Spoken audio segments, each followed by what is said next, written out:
China's approach toward the Uyghur Muslim population in Xinjiang involves policies and practices that reflect the government's broader agenda for control, assimilation, and security, often at the expense of Uyghur cultural and religious identity. This video explainer gives you examples that reflect a systematic effort by the Chinese government to suppress Uyghur culture, religion, and identity under the guise of national security and economic development. 1. Surveillance state in Xinjiang. The Chinese government has established a sophisticated surveillance network in Xinjiang, monitoring Uyghurs extensively. Facial recognition cameras, biometric data collection, and artificial intelligence are used to monitor the population, especially in public spaces and mosques. For instance, in Kashgar and Urumqi, Uyghurs are frequently subjected to random checks where their smartphones are confiscated and personal information, including conversations, is monitored. The government has also implemented a homestay program where Han Chinese officials, called big brothers or sisters, are assigned to Uyghur families to report any suspicious activity or extremist behavior. This includes monitoring for signs of religious practice, such as wearing traditional attire or fasting during Ramadan. 2. Re-education or internment camps. Since 2017, millions of Uyghurs and other Muslim minorities have reportedly been detained in what China calls vocational education and training centers to de-radicalize them. Former detainees describe these as internment camps where they endure physical and psychological abuse, indoctrination, and forced renunciation of their religious beliefs. Notable examples include testimonies of detainees like Omir Bikali, a Kazakh Muslim, who detailed that inmates are forced to denounce Islam, chant slogans like "Long live Xi Jinping," and praise the Communist Party as part of their education.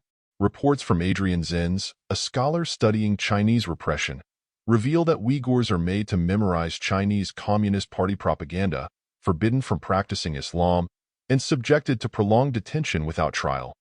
3. Criminalization of Islamic practices. The Chinese government has criminalized numerous Islamic practices and traditions among Uyghurs, framing them as signs of extremism.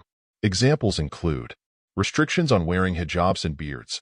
Laws in Xinjiang restrict women from wearing headscarves and men from growing long beards, both of which are common practices among Uyghur Muslims.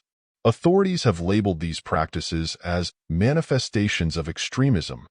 4. Forced assimilation through language and education policies. In efforts to assimilate Uyghurs, Mandarin Chinese is now the primary language of instruction in schools across Xinjiang, which poses a threat to the Uyghur language and culture. For example, Uyghur language instruction has been systematically reduced in schools, forcing Uyghur children to study only in Mandarin. This language policy is viewed by many as an attempt to erode Uyghur cultural identity and replace it with a Han Chinese identity. In rural areas, young Uyghur children are placed in boarding schools far from their families and taught Mandarin, history, and patriotic education rather than Uyghur history or language. This separates them from their families and culture from a young age. 5. Forced labor and economic exploitation. Reports indicate that Uyghurs have been subject to forced labor both inside Xinjiang and in factories across China. After graduating from re-education camps, many Uyghurs are forced to work in factories under strict conditions. Examples include investigations by media outlets like the New York Times and the Australian Strategic Policy Institute, ASPI, documented forced Uyghur labor in factories that supply global brands.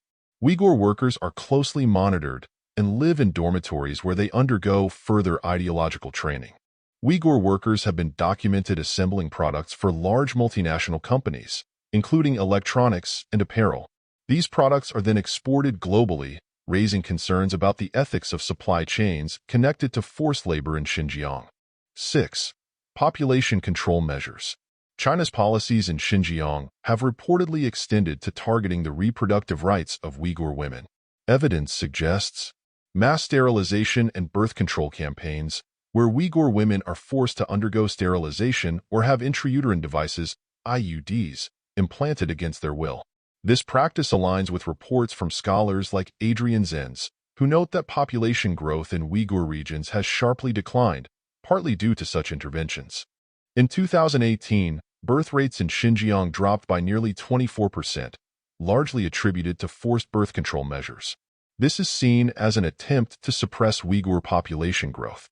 7. Destruction of Uyghur cultural and religious sites.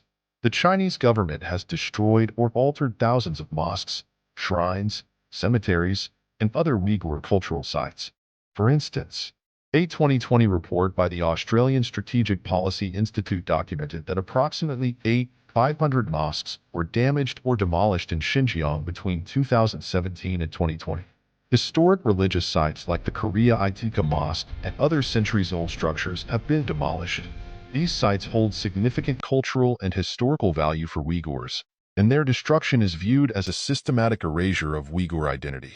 If you like this video, please encourage our team by clicking like button and subscribe our channel.